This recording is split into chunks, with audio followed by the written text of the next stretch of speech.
నా పేరు శివ చౌహాన్, మంగ్లీ గారి బ్రదర్ని. గత 30 రోజులుగా ఏదైతే మా పైన ఆరోపణలు వస్తున్నాయో దాని గురించి మాట్లాడడానికి వచ్చిన ఈరోజు.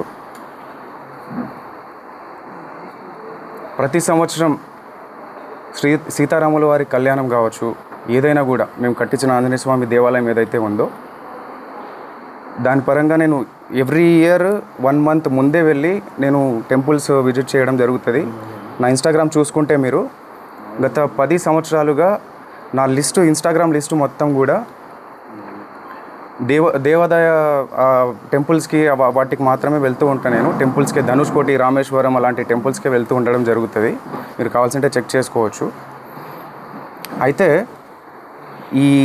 ఏదైతే నా మీద ఆరోపణలు వస్తున్నాయో, మా అక్క మీద నా మీద ఆరోపణలు వస్తున్నాయో దాని గురించి చెప్పడానికి వచ్చిన. ఈ ఫోటో గురించి చాలామందికి చాలా డౌట్లు రకరకాలుగా వస్తున్నాయి. మా మీద నింద మోపడానికి చాలా కుట్ర పన్నుతున్నారు. అది ఎవరున్నారు దీని వెనకాల ఏంటి అనేది ఇంతవరకు మాకు కూడా అర్థం కాని పరిస్థితిలో ఉన్నాం మేము. ఇది కలిసింది ఒక ఎమ్మెల్యే ప్రోగ్రాంలో భాగంగా మమ్మల్ని ఇన్వైట్ చేసిన తర్వాత, ఆ ప్రోగ్రామ్ని అటెండ్ అయిన తర్వాత ఎవరైతే మధు వచ్చిండో దానికి సంబంధించిన ఫోటో ఇది వచ్చి తీసుకెళ్ళడం జరిగింది. దీనికి ముందు మా సిస్టర్ ఎవరైతే మంగ్లీ గారు ఉన్నారో ఆమె పరిచయం ఎలా స్టార్ట్ అయిందో చెప్తా ఈరోజు. ఆమె ఏప్రిల్ ఎండింగ్లో ఒక తబలారస ఒక పబ్ ఉందో ఆ పబ్లో ప్రోగ్రామ్ చేస్తుండగా ఈ హేమాకాంత్ రెడ్డి సంబంధించిన వాళ్ళు ఎవరైతే మధు రామావత్ అండ్ మన అభిషేక్ అనే పర్సన్స్ ఇద్దరు వాళ్ళతో పాటు ఉన్న వాళ్ళిద్దరూ వచ్చి అక్కడిని అప్రోచ్ అవ్వడం జరిగింది. సో ఏదైతే తీజ్ ఫెస్టివల్ కోసం అని చెప్పేసి అప్రోచ్ అయ్యారు మాకు. నేను ఆ ప్రోగ్రామ్కి అటెండ్ అవ్వలేదు, మా అక్కకు మాత్రమే అప్రోచ్ అయ్యారు వీళ్ళు. సో తీజ్ ఫెస్టివల్ కోసం అని చెప్పేసి వాళ్ళు రావడంతో మా అక్కని అడగడంతో నా నంబర్ ఇవ్వడం జరిగింది ఆమె. మా బ్రదర్ ఏదైనా కూడా మా బ్రదరే హ్యాండిల్ చేస్తాడు, మా బ్రదరే దీని గురించి మొత్తం మాట్లాడతాడు, ప్రోగ్రామ్స్ గురించి మొత్తం మా బ్రదర్కి కాంటాక్ట్ అవ్వండి అన్న విషయంలో నా నంబర్ ఇవ్వడం జరిగింది. నెక్స్ట్ 1-2 డేస్ తర్వాత కాల్ చేసి, అన్న ఇది పరిస్థితి, అక్క దగ్గర నంబర్ తీసుకున్నామని చెప్పేసి వీళ్ళు నన్ను కాల్ చేసి ఇట్లా అడిగారు. తీజ్ ఫెస్టివల్ ఉందన్న, మంత్స్ ఉంది కదా, దానికి ఇంకా టైం ఉంది, ఆ టైం తర్వాత అప్పుడు చూద్దాంలేండి, కొన్ని ఇంపార్టెంట్ కాల్స్ వస్తుంటాయి, మీటింగ్స్ ఉంటాయి, సో వాటికి వెళ్ళాల్సి వస్తుందని చెప్పేసి నేను చెప్పడం జరిగింది. సో దాని తర్వాత ఈ ప్రోగ్రాం రావడంతో ఆ ఎమ్మెల్యే ప్రోగ్రాం అయిపోయిన తర్వాత, అన్న ఈ ఎమ్మెల్యే ప్రోగ్రాము మా ఈవెంట్ మా విలేజ్ పక్కనే ఉంటుంది, సో ఆ విలేజ్ పక్కనే మా విలేజ్ ఉంది కాబట్టి ఏదైతే ఆ ప్రోగ్రాం తర్వాత ఈయన వచ్చి మా దగ్గరకు వచ్చి, మా విలేజ్ పక్కనే ఉంటుందన్న, వచ్చి మా దగ్గర భోంచేసి వెళ్ళండి ప్లీజ్, దయచేసి రావాల్సిందే కోరుతున్నామని చెప్పేసి, అక్క అంటే మాకు చాలా అభిమానము, ఇష్టము, మా విలేజ్కి వస్తే బాగుంటుందని చెప్పేసి సో పిలిచి మమ్మల్ని ఇన్వైట్ చేసి వెళ్ళడం జరిగింది. ఎందుకు వెళ్ళామంటే ఆ టైంలో చాలా ఓవర్ టైం అయిపోయింది, 12 o'clock అయిపోయింది. ఆ 12 o'clock తర్వాత ఈయన వచ్చి నేను డిన్నర్ అరేంజ్ చేసిన రండి అని చెప్పేసి పిలవడంతో, మా కమ్యూనిటీ కదా అని చెప్పేసి ఆ ఉద్దేశంతో ప్రోగ్రామ్స్ ఉన్నాయని చెప్పి మమ్మల్ని పిలవడంతో మేము వెళ్ళడం జరిగింది. వెళ్తే అక్కడ, అక్క నీ ఫోటో, నేను కన్స్ట్రక్షన్లో ఉంది ఇల్లు, ఆ ఫోటో నేను తీసుకుంటాక గుర్తుగా ఈ ఇంటి ఓపెనింగ్కి నేను పిలుస్తా మిమ్మల్ని, ఈ ఇంటి ఓపెనింగ్కి మేము పిలుస్తా, అప్పటికి నేను ఫ్రేమ్ కట్టించుకుంటా అక్క మా ఇంట్లో, నాకు గుర్తుగా ఉంటుంది అని చెప్పేసి మేము డిన్నర్ చేసిన తర్వాత కింద దిగిన ఫోటో ఇది. మా టీం ఏదైతే ఉందో ఆ టీంతో సహా ఒక 15 members వరకు వెళ్ళినాం మేము. ఓకే, సో దీని తర్వాత ఇది అక్కడిది ఫోటో.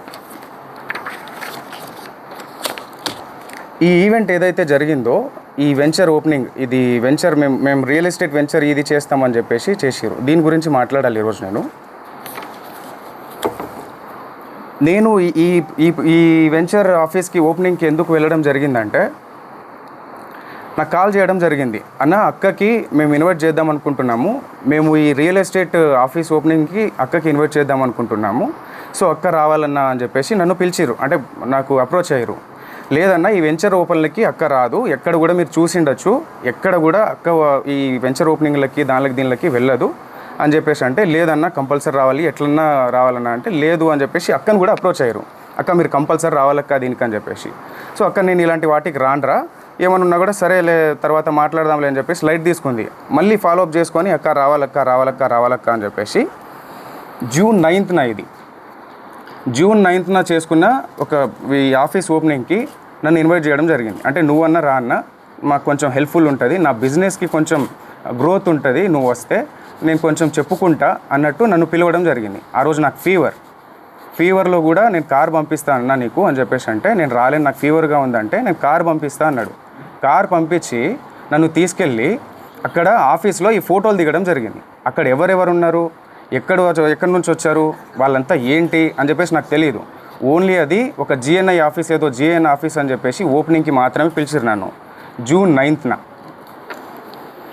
అక్కడ ఫొటోస్ దిగినాం, అంతా అయిపోయింది.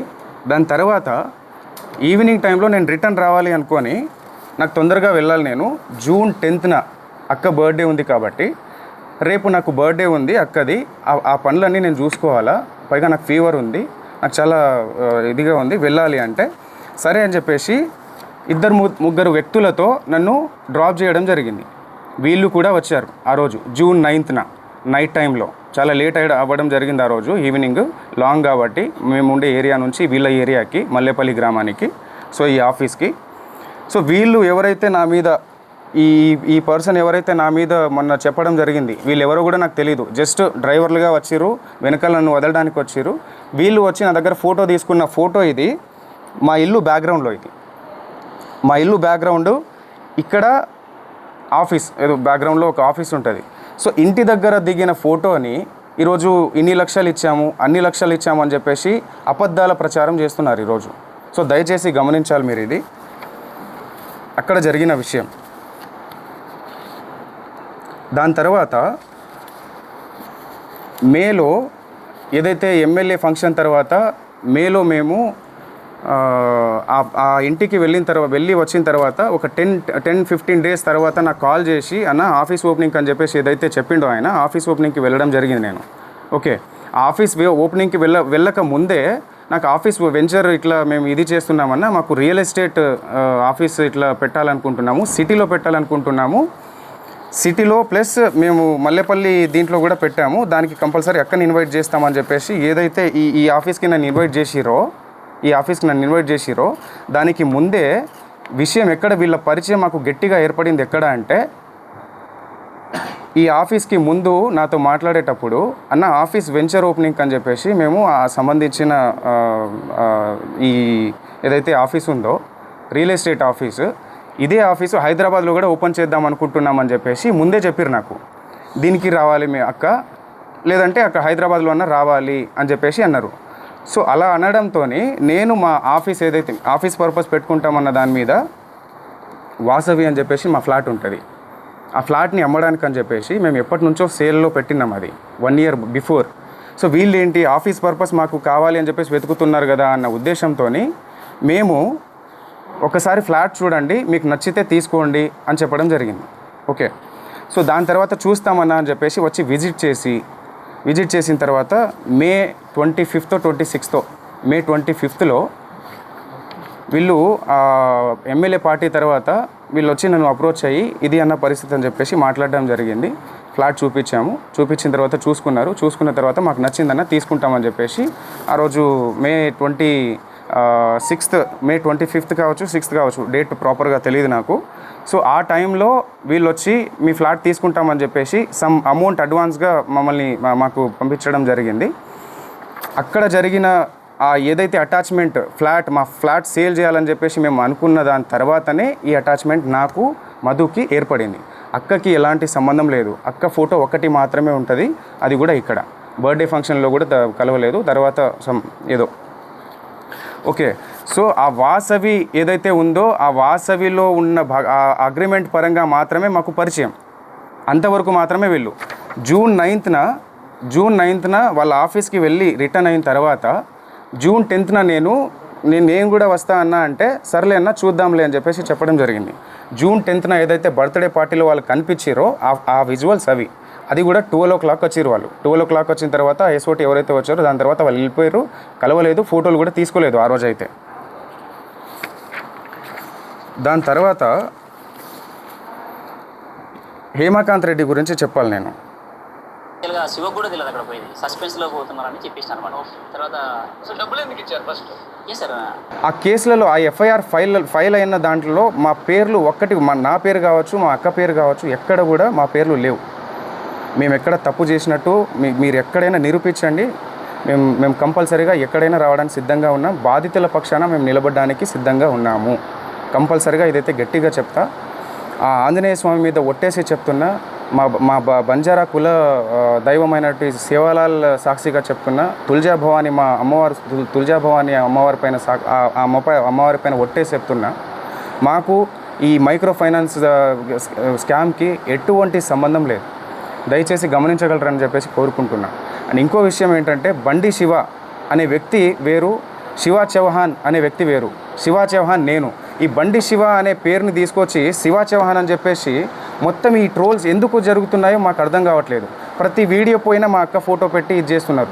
ప్రధాన నిందితున్న నేనని చెప్పేసి వచ్చిన ఆరోపణ ఏదైతే ఉందో ఈరోజు మంగ్లీ పైన అటాక్గా మారిపోయింది. దీని వెనకాల ఎవరున్నారు ఏంటి అని చెప్పేసి వాస్తవాలు ముందు అది తెలియాల్సిన విషయం. అది డిపార్ట్మెంట్ ముందు పెడుతుంది. ప్రతి ఒక్కరిని శిక్షించాలి, బాధితులకి న్యాయం జరగాలని చెప్పేసి కోరుకుంటున్నాను. 14 ఏళ్ళుగా ఒక్కొక్క మెట్టు ధర్మంగా, ఒక్కొక్క మెట్టు ప్రతి పాట ఒక శక్తిలాగా వచ్చే ఒక పాటని ఆమె ముందుకు తీసుకొస్తూ జనాల్ని అంత ఇదిగా తీసుకొస్తూ అంత ధర్మంగా ప్రతిదీ అంత ముందుకు తీసుకొస్తున్నప్పుడు అలాంటి ఒక్కొక్క మెట్టు పవిత్రంగా ఎక్కిన మెట్టుని బదనం చేయడానికి వీళ్ళు ప్రయత్నిస్తున్నారంటే ఎందుకు ఆరోగ్యంగా మాట్లాడదండి? నా ఏ తప్పు లేదు, నా తప్పు లేదని చెప్పేసి ఎందుకు చెప్పకుండా ఉంటుంది? ఆమె సైలెంట్గా ఎందుకు ఉండాలి? మీరు అడిగిన ఏదైతే అవి డబ్బులు ఏవైతే అడిగారో అని చెప్పేసి నాకు ఇట్లా అని చెప్పేసి ఎందుకు మేము ఏదైనా లీగల్గా వెళ్తున్నాం. ఇంతవరకు రాకుండా ఉండడానికి కారణం కూడా అదే. ఈరోజు మమ్మల్ని బదనం చేయాలన్న ఆ ఉద్దేశంతో మీరు ఇంత కుట్ర పన్నుతున్నారే, మీ వెనకాల ఎవరున్నారు? అవన్నీ జరగాల్సిన రీతిలో జరుగుతుంది. ఇవన్నీ మొత్తం క్లీన్ చీట్ వచ్చిన తర్వాత డిపార్ట్మెంట్ పరంగా మేము ఎలా లీగల్గా ఎవరి మీద చర్యలు తీసుకోవాలనేది కూడా తప్పకుండా తీసుకుంటాం. దీంట్లో ఎవరిని వదిలేదైతే లేదు. సో వీళ్ళు మమ్మల్ని ఏప్రిల్లో ఒక పబ్లో అక్కని కలిసి నా నంబర్ తీసుకొని ఇట్లా ప్రోగ్రామ్ ఉంది అన్న, ఇట్లా రావాలి, అక్క రావాలి, ఇట్లా ఉంది, మా దగ్గర డబ్బులు చాలా ఉన్నాయి, సో మేము ఎంతైనా ఇస్తాము, అక్క మాత్రం కంపల్సరీ రావాలన్న ఉద్దేశంతో పిలిచారు. సరే చూద్దామన్న అన్న ఉద్దేశంతో చెప్పినాను. తర్వాత వెంటనే ఒక 1 month తర్వాత ఈ మన ఎమ్మెల్యే ప్రోగ్రామ్ జరిగింది. ఆ ఎమ్మెల్యే ప్రోగ్రాంలో వీళ్ళు అన్న పక్కనే ఉంది మా విలేజ్, అక్కడ మిర్యాలగూడ నుంచి పక్కనే మాకు, సో మీరు రావాల్సిందే అన్న కంపల్సరీగా, డిన్నర్ అరేంజ్ చేసిన నేను, అక్కని తీసుకురా అన్న అది ఇది అని చెప్పేసి వాళ్ళు రిక్వెస్ట్ చేసి, దాని తర్వాత కూడా అక్కతో అక్క ప్లీజ్ అక్క ఒక్కసారి రాక, నాకు కొంచెం హెల్ప్ఫుల్గా ఉంటుంది అక్క, నువ్వు వస్తే నాకు బిజినెస్ కొంచెం నాకు రన్ అవుతుంది అక్క అన్న ఉద్దేశంతో పిలిచారు. సో సర్లే అని చెప్పేసి ఎలాగో ప్రోగ్రామ్ వీళ్ళు ఇస్తారు కదా అన్న ఉద్దేశంతో మేము దారిలోనే వెళ్తాం. అక్క ఆ దారి నుంచి ఇట్లా ఆ దారిలో వెళ్ళే దారిలోనే మా ఇల్లు ఉంటుంది. సో ఆ ఇల్లు ఏదైతే ఉందో అది కన్స్ట్రక్షన్లో ఉంది కాబట్టి అది వెళ్ళడం జరిగింది. మేము డిన్నర్ అని చెప్పేసి చెప్పిండు కదా అని మా టీంతో వెళ్ళాం. మా టీంతో వెళ్ళి మేము డిన్నర్ చేసాం. అక్కడ అందరు చేసి కింద వచ్చిన తర్వాత అక్క గుర్తుగా ఉంటుంది అన్న ఉద్దేశంతో ఒక ఫోటో దిగిరు వాళ్ళు.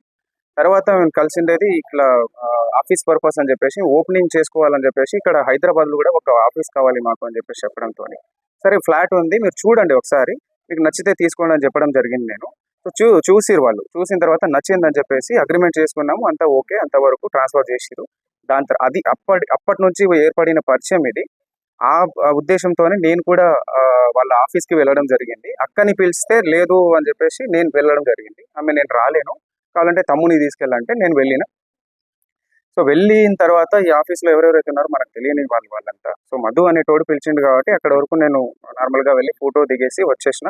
ఆయనే కారు పంపించిండు, ఆయన రిటర్న్ నన్ను డ్రాప్ చేసిండు. నాతో పాటు ఇద్దరు వచ్చిర్రు, ఏవైతే నా మీద ఆరోపణలు చేస్తున్నారో, ఇట్లా డబ్బులు ఇచ్చిన, సమ్ అమౌంట్ ఇచ్చిన, క్యాష్ ఇచ్చిన అని చెప్పేసి, అవన్నీ అవాస్తవాలు. ఏమైనా ఉంటే బయట పెట్టండి, తప్పకుండా నేను దానికి ఎక్స్ప్లెనేషన్ ఇస్తాను. డిపార్ట్మెంట్ ఉంది, చట్టాలు ఉన్నాయి, తప్పకుండా దానికి ఒక ప్రాసెస్ అనేది ఉంటుంది. ఆ ప్రాసెస్లో అనేది వెళ్దామని చెప్పేసి మేము లీగల్గా వెళ్ళాలని ఇంతవరకు ముందుకు రాలేదు. సో దయచేసి మీరు గమనించగలరని చెప్పేసి అనుకుంటున్నాను. దాని తర్వాత ఏదైతే ఫ్లాట్ సేల్కి అని చెప్పేసి వచ్చిన తర్వాత జస్ట్ 2-3 months మాత్రమే వీళ్ళు మన దగ్గర ఉండడం జరిగింది. ఆ 2-3 monthsలో కావాల్సిన ఆ ప్రూఫ్స్ అన్నీ మన దగ్గర ఉన్నాయి.